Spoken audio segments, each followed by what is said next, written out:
Swastiastu. Pagi. Teman-teman, Bapak Presiden baru saja menerima kunjungan kehormatan Menteri Luar Negeri Singapura, Vivian Balakrishnan, hari ini, pagi ini. Tapi sebelum bertemu dengan Bapak Presiden, Menlu Vivian juga sudah melakukan pertemuan bilateral dengan saya pagi sekali di Kementerian Luar Negeri. Nah, inti dari pertemuan baik dengan saya maupun kunjungan kehormatan kepada Bapak Presiden adalah untuk persiapan kunjungan Perdana Menteri Singapura ke Indonesia pada hari Senin 29 April dalam rangka Leaders Retreat. Sebagaimana teman-teman tahu bahwa setiap tahun kita melakukan Leaders Retreat secara bergantian, dan tahun ini adalah tahun di mana Indonesia menjadi tuan rumah. Nah, Menlu Vivian tadi mengatakan bahwa kunjungan PM Lee ke Indonesia merupakan satu dari kunjungan yang paling terakhir sebelum beliau menyerahkan pemerintahan kepada Perdana Menteri yang baru. Dan ini menunjukkan pentingnya hubungan bilateral antara Singapura dengan Indonesia.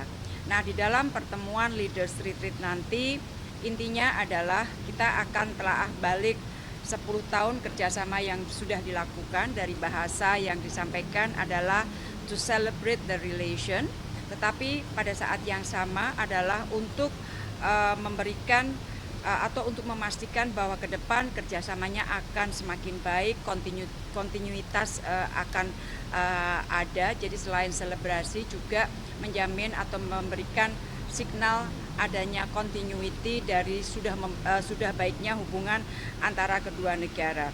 Menurut rencana, Deputy Prime Minister Lawrence Wong juga akan ikut di dalam delegasi Perdana Menteri.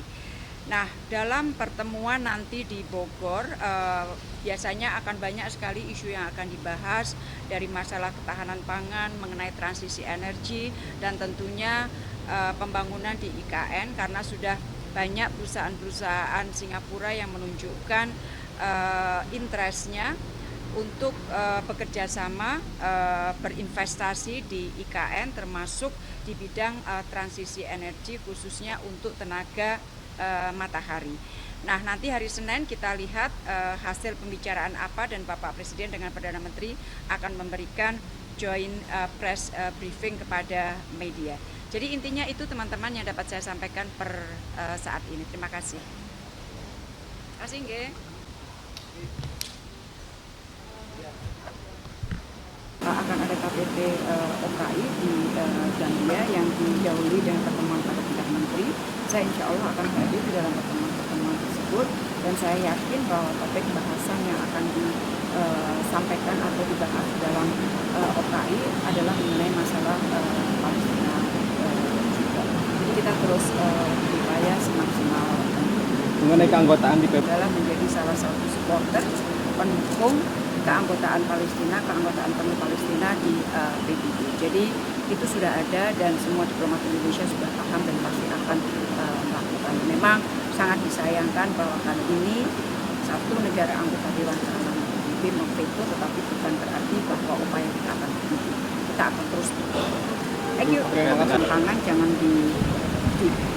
difokuskan hanya kepada masalah beras saja, tetapi dalam konteks yang lebih luas lagi. Dan tadi saya juga lapor kepada Bapak Presiden hasil pembicaraan saya dengan Perdana Menteri, dan kemudian saya follow up di pertemuan saya dengan Menteri Luar Negeri bahwa kedua negara sudah sepakat bahwa kita akan membuat perjanjian mengenai masalah ketahanan pangan antara Indonesia dan Vietnam, dan negosiasi akan segera kita lakukan. Dan tadi saya lapor sama Bapak Presiden, dan Bapak Presiden mengatakan oke, segera siapkan untuk kita bisa mulai negosiasi. Jadi ketahanan pangan dalam konteks yang lebih luas ya. Terima kasih. Tapi ada informasi Studi online itu gimana berarti, Bu? Keterlibatan nggak sih, Bu? Hah? Katanya Kementerian Luar Negeri minta untuk membantu. Oh, kalau itu kan memang tugas kita adalah perlindungan warga negara Indonesia di luar negeri, dan itu sudah kita lakukan dari sejak beberapa tahun. Saya sendiri terlibat langsung misalnya untuk para korban yang ada di Kamboja.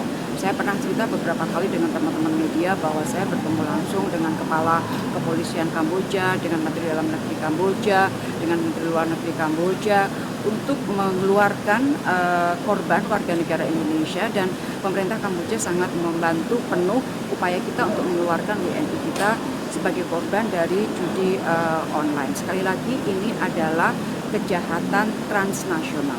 Sehingga kalau kita mau mengatasi kejahatan ini, yang diperlukan adalah kerjasama bersama, kerjasama yang sifatnya antara negara-negara di kawasan. Dan bahkan pada saat Menteri Luar Negeri RRT datang ke Indonesia, saya juga sampaikan mengenai pentingnya kita bekerjasama untuk menangani kasus ini, karena korbannya adalah tidak hanya warga negara Indonesia, tetapi warga negara dari negara-negara di Asia Tenggara, dan bahkan warga negara RRT pun juga menjadi salah satu korban dari kejahatan transnasional ini. Terima kasih. Mengenai tentara Misi Rusia.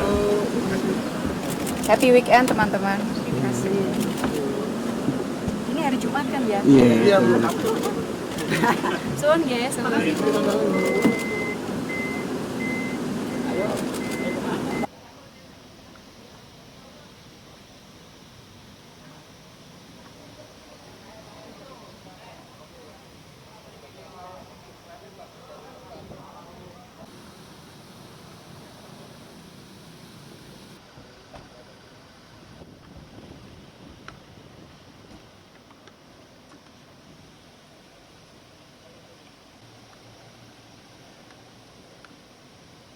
Morning, saya Sulsi. Pagi.